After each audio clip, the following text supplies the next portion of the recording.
So in today's video we will talk about the process of mineral formation. पहला जो है वो है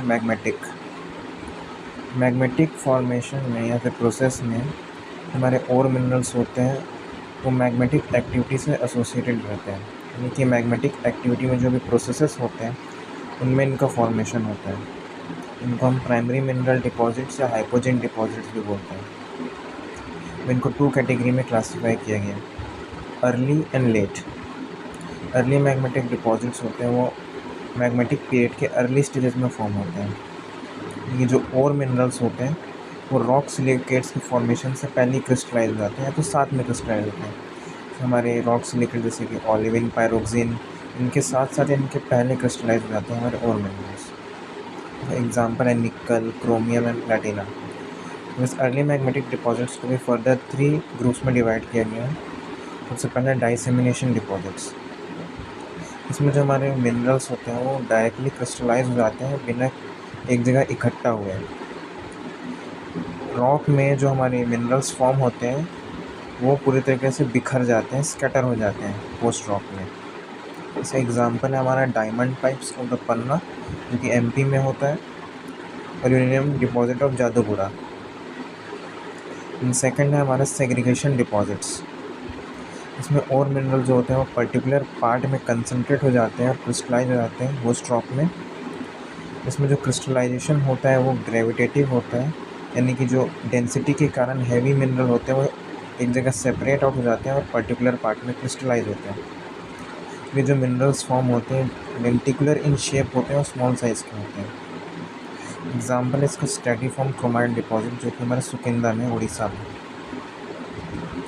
देन हमारा थर्ड आता है इंजेक्शन डिपॉजिट्स। इसमें जो और मिनरल होता है वो मैग्मा से होस्ट रॉक में इंजेक्ट हो जाता है और लेंसेस एंड वेन्स के फॉर्म में आता है। प्रेशर के कारण ये हमारे होस्ट रॉक में इंजेक्ट हो जाते हैं।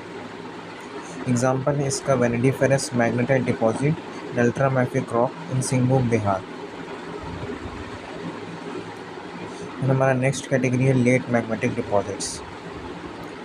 ये end of the magmatic period से एसोसिएटेड है, closing of the magmatic period. इसमें हमारे वो और मिनरल्स होते हैं जो कि बहुत ही लो टेम्परेचर में क्रिस्टलाइज होते हैं रेसिडुअल मैग्मा से। रेसिडुअल मैग्मा वो मैग्मा होता है जब ऑलमोस्ट सारे रॉक फॉर्मिंग सिलिकेट्स क्रिस्टलाइज हो जाते हैं और उसके बाद जो मैग्मा बचता है उसे हम रेसिडुअल मैग्मा बोलते हैं। अब इसके भी फर्दर टाइप्स होते हैं। सबसे पहले रेसिडुअल लिक्विड सेग्रीगेशन। जब मैग्मा डिफ्रेंशिएशन के अंदर जाता है, जो पर्टिकुलरली बेसिक मैग्मा होता है वो टाइटेनियम और आयरन में एनरिच हो जाता है, और ये जो हैवी रेसिडुअल लिक्विड है वो अलग हो जाता है, क्रिस्टलाइज हो जाता है पेरेंट रॉक में। ये पैरेलल बैंड्स के फॉर्म में अकर करते हैं और बॉडी, जैसे एग्जांपल इसका टाइटेनिफेरस मैग्नेटाइट डिपॉजिट्स। इन सेकंड हमारा रेसिडुअल लिक्विड इंजेक्शन। इसमें जो आयरन रिच रेसिडुअल लिक्विड है जो कि एक्यूमुलेट हो जाता है डिफ्रेंशिएशन के कारण बेसिक मैग्मा के, हमारे कंट्री रॉक्स में इंजेक्ट हो जाता है प्रेशर के कारण। ये जो डिपॉजिट्स होते हैं वो वेन्स, डाइक एंड सिल के फॉर्म में अकर करते हैं। Example magnetite dyke rock of Kasipatnam, Visakhapatnam district. Third है हमारा इमिसिबल लिक्विड सेग्रीगेशन। जब मैफिक मैग्मा होता है वो ठंडा होता है तो जो सल्फाइड रिच इमिसिबल लिक्विड होता है वो सेपरेट आउट हो जाता है और इग्नियस रॉक के बॉटम में सेपरेट होता है। इमिसिबल यानी कि ऐसा लिक्विड जो कि मिक्स नहीं हो पाता किसी भी अदर चीज़ों में और वो सेपरेट आउट हो जाता है। इमिसिबल लिक्विड है वो आयरन, निकल और कॉपर कंसिस्ट करता है, और जैसे जैसे ये कॉन्सोलिडेट होता है तो ये सल्फाइड सेग्रीगेशन डिपॉजिट को राइज करता है। एग्जाम्पल इसका lead, zinc, copper sulphide deposits of Hasatu belt, Bihar. Fourth हमारा इमिसिबल लिक्विड इंजेक्शन।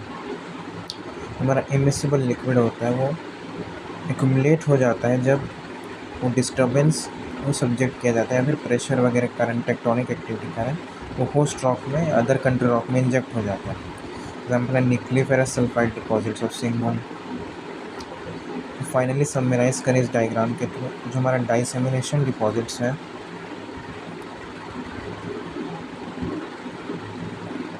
डाइसेमिनेशन डिपॉजिट्स ऐसे स्कैटर्ड आउट होता है रॉक में, पर्टिकुलर प्लेस में नहीं रहता, स्कैटर्ड हो जाता है। सेग्रीगेशन डिपॉजिट्स और ग्रेविटेटिव क्रिस्टलाइजेशन के कारण नीचे सेटल हो जाता है और एक पर्टिकुलर पार्ट में एक्यूमुलेट हो जाता है। और इंजेक्शन होता है, जो हमारा मैग्मा होता है वो पोस्ट रॉक में क्रैक्स फ्रैक्चर्स में इंजेक्ट हो जाता है प्रेशर के कारण, तो इंजेक्शन डिपॉजिट्स को राइज देता है। फिर हमारा लेट स्टेट से रिलेटेड जो है रेसिडुअल लिक्विड सेग्रीगेशन, इसमें जो हमारा रेसिडुअल मेल्ट होता है वो अलग हो जाता है, फिर वो बाद में क्रिस्टलाइज होकर मिनरल डिपॉजिट्स को राइज देता है। हमारा रेसिडुअल लिक्विड इंजेक्शन, ये जो हमारा बचा हुआ जो लिक्विड होता है लास्ट स्टेज में वो पोस्ट रॉक में इंजेक्ट हो जाता है, उसके कारण residual liquid injection deposits form होते हैं। फिर हमारा इमिसिबल लिक्विड सेग्रीगेशन, हमारा सल्फाइड रिच इमिसिबल लिक्विड होता है जो कि मिक्स नहीं हो पाता है, वो अलग से सेपरेट आउट हो जाता है और सल्फाइड रिच डिपॉजिट्स को राइज देता है। और फिर इमिसिबल लिक्विड इंजेक्शन, जो इमिसिबल लिक्विड है हमारा वो पोस्ट रॉक में इंजेक्ट हो जाता है और हमारा इमिसिबल लिक्विड इंजेक्शन डिपॉजिट्स को राइज करता है। सो आज की वीडियो के लिए इतना ही। Thanks for watching.